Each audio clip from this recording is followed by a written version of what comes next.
Hi everyone, it's Jill Gillespie again, and today I want to talk about just a few foundation, movement, setup, adjustment things that we can do when we're practicing yoga, either in a bigger body or just in a body that isn't as mobile or open or flexible for whatever reason as the teacher is assuming that you are when they're teaching a class.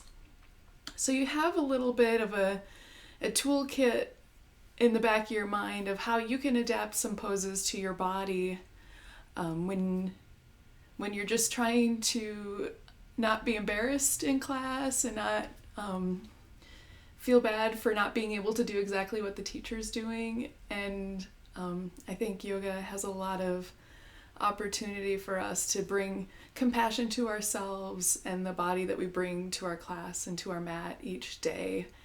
And this is stuff I could talk about forever. So I'm just picking a few things for this video. And then if you have any other things that you've always been wondering how to adapt to your body, just, message me and let me know, and we'll make some more videos and have fun, okay? And so, something I want to talk about just right away is how sometimes it can be really scary to go to a yoga class when you feel like you don't have a yoga body. And really, I feel like what a yoga body is a yogi that knows their own body so well that they know how to make a pose work for them in the body that they have. And it doesn't matter what it actually looks like, okay? And so, but to do it and to really get into really finding our version of poses when we have bigger bodies, we have to be a little willing to put our hands on our body and on the places that we're often most afraid to share with other people. And so there's a lot of moving our belly and moving our boobs and moving our hips and our butt around, those kind of places that we sometimes want to not be there, which is unfortunate because our bodies are beautiful just as they are, and you should be allowed to move and breathe and flow on your yoga mat just like anybody else. It's just sometimes we have to be a little bit more creative about how we can make that flow happen in our bodies. So I want to show you just a few different things for now, like I said. And I want to start with folding motions when we bring our chest down and the front of our body is running into our legs. So we're either in standing folds or we're in seated folds, just any time that we have to come forward into ourselves.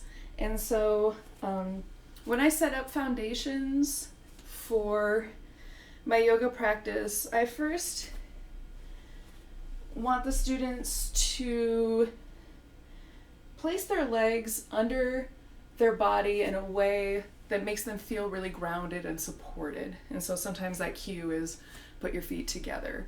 But for people who have thighs, or just maybe it just doesn't feel comfortable because of where their bones meet their joints, it just feels really hard to stand with our legs this close together. It doesn't make any sense in our own bodies. What you can do is just really feel what it feels like to find just a neutral stance where you can put the weight in both of your feet equally and stand strong and root down like a tree. And that's where we start with the foundation of our standing poses. And so already, sometimes we're in a little bit wider stance than other people are, and that's okay.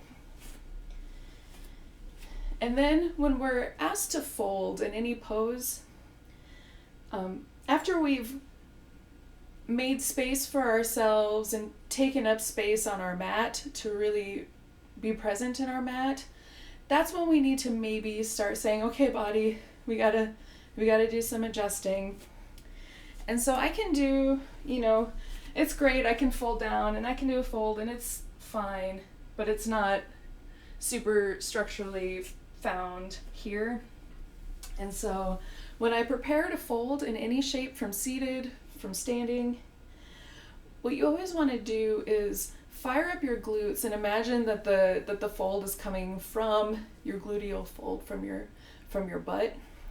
And just that energy will make your spine long and give you more space to start your fold, rather than just drooping your back. And then the next thing is, if you want to get really into your fold, you might just want to move yourself out of your way. And so maybe you create that long space and you pick up that belly and then you fold long. And then maybe you connect to the floor, you connect to your blocks and bring that floor to you in that place. Or you just find connection with your hands on your legs. It's all good. As long as your hands find a place to connect and you find a way that you can fold that feels safe in your body and doesn't hurt, you can move your body to allow that space to be created, okay? And so just to get back out of it, slowly, carefully, you might even walk yourself back up your legs to get yourself back up to standing again. So that's kind of folding, standing and folding. And so starting with that wide foundation, again, we often get cued to step back into a lunge. And I've talked about lunges in a different video. And so I just want to reiterate here that a wider foundation is going to feel more stable on our bodies. And so when we start with our legs this wide, we imagine keeping our feet at least that wide when we scoot back into our lunge shape. But remember, if you're losing your balance and need to create that wider base, you can always walk that foot out a little bit wider. And so the idea in our yoga poses is to set up the foundation of our pose, and then we can move our arms around and have fun and whatever else is going to be offered from this point on. And so just know that it's okay to widen your front foot to make your base more stable. And you can scoot your back foot in and out to whatever feels good in the body that you're practicing in today. And so it may start out a little bit more narrow as you're warming up and maybe get longer as you progress through the class. All right. So twists are another really fun thing in bodies because they just kind of assume that your arms just wrap around yourself without any problems. And for those of us who don't have a lot of shoulder flexibility or mobility or are recovering from injury, or if we have a lot of flesh on our arms, on our bellies, our boobs, that can be prohibitive when we are trying to find full expressions of the twist poses that we're doing. And so I'll start by showing you chair pose with a twist. And so again, chair is one of those poses where they're like, put your feet together. And I often leave my feet a little wide, but I might turn my toes in to give myself a little more stability when I sit into a chair. Here, I'll step in my mat even. And then we squeeze, we sit back just as deep as feels good on our body. And so as we prepare to move our upper body, just like with our folds, we bring in our core, we fire up our glutes, and we're moving from a place of strength at our foundation. And so if absolutely nothing else, if you're going to do a twist from this place, and all you do is this, that's still a wonderful, beautiful twist. And it's getting into that action of twisting your spine, okay? While keeping your foundation steady, you're making that twist, okay? And so a lot of the times in class, they're working us into hooking our arm over our knee like that. And so we have some options here. First one is our belly might just be in the way. And so be prepared when you are getting ready to move into that shape that maybe you just need to move yourself out of the way. And it feels weird the first couple of times you do it, but then you're like, oh, but this pose feels so much better on my body. Then you just get used to doing that. And then if there's still like there's just too much compression happening, no matter what adjustments you make to move yourself out of the way, then there's no requirement to be that deep in the pose. And so you can lift yourself up a little bit, and maybe you just hook your hand on that leg, and then the other one might just stay on your back, and you still find that twist. And so you don't have to be in the deepest version of a twist to get the benefit of the twist. It's still the work. I'm still working my legs. I'm still twisting my spine.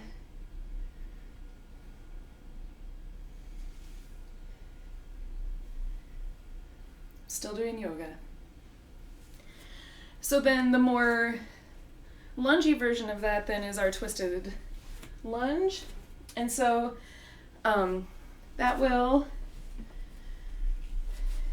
usually look like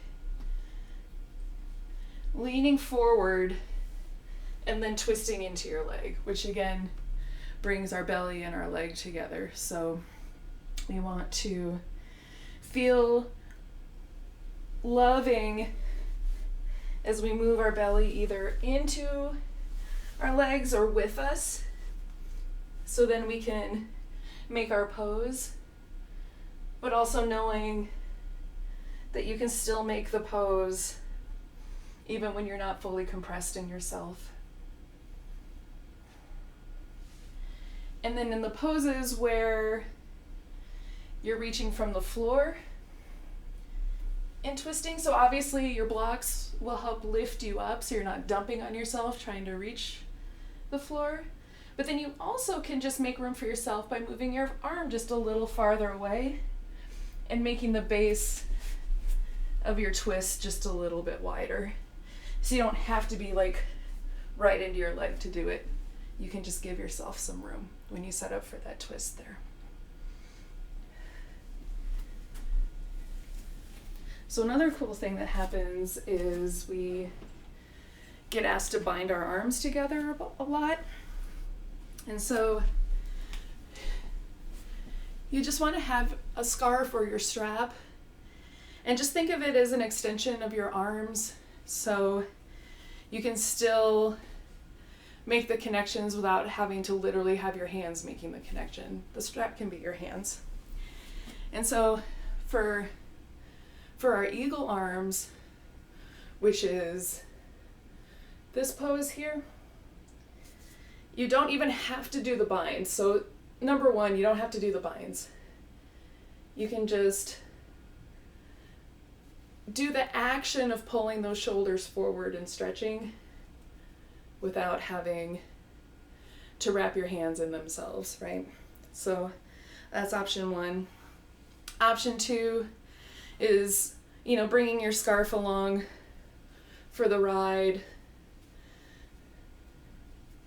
If you want to work on the binding and the connection, you can still, use that strap to help with that too, so it feels more active.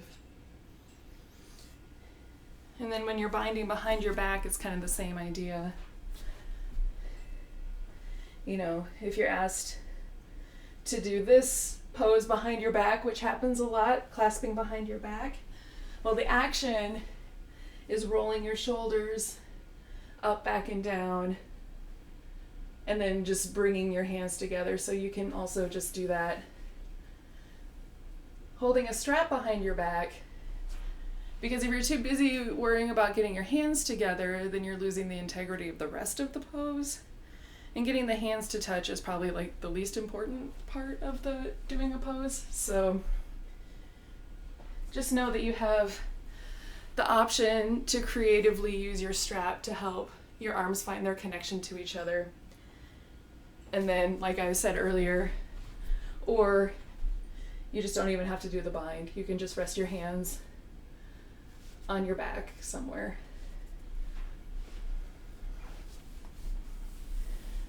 Fun, right? And then just to show you one more pose in its kind of entirety would be child's pose. And child's pose is a very common resting posture that's offered during classes. And that is the one where we're on our hands and knees, and then we send our hips back. We walk our hands long in front of us. But child's pose assumes that we're open in lots and lots of ways that we may not be open or available in our bodies to do such a thing. And so, depending on where the compression is in your body, you might be making adjustments to your legs, or you might be doing adjustments to the front of your body up here, or you may be doing some combination of both.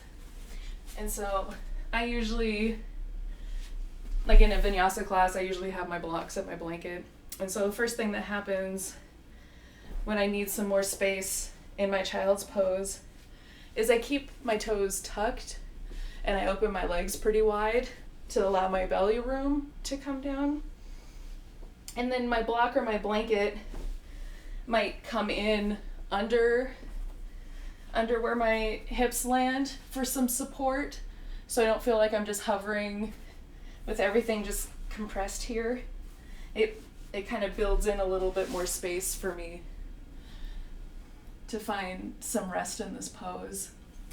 And then sometimes we're just like, because we have flesh or anything that can be happening with our upper body, sometimes just putting our face to the floor and our boobs doesn't feel very nice.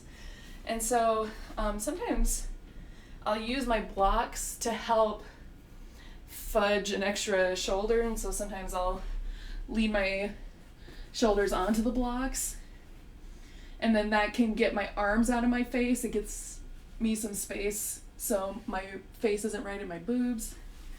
And it takes a little bit of adjusting, and then I might just make fist with my hands and just rest my forehead like that. And then you can also just bring the floor up and sit into your child's pose, just up higher like this. You can keep your hips entirely up and just lean back like that.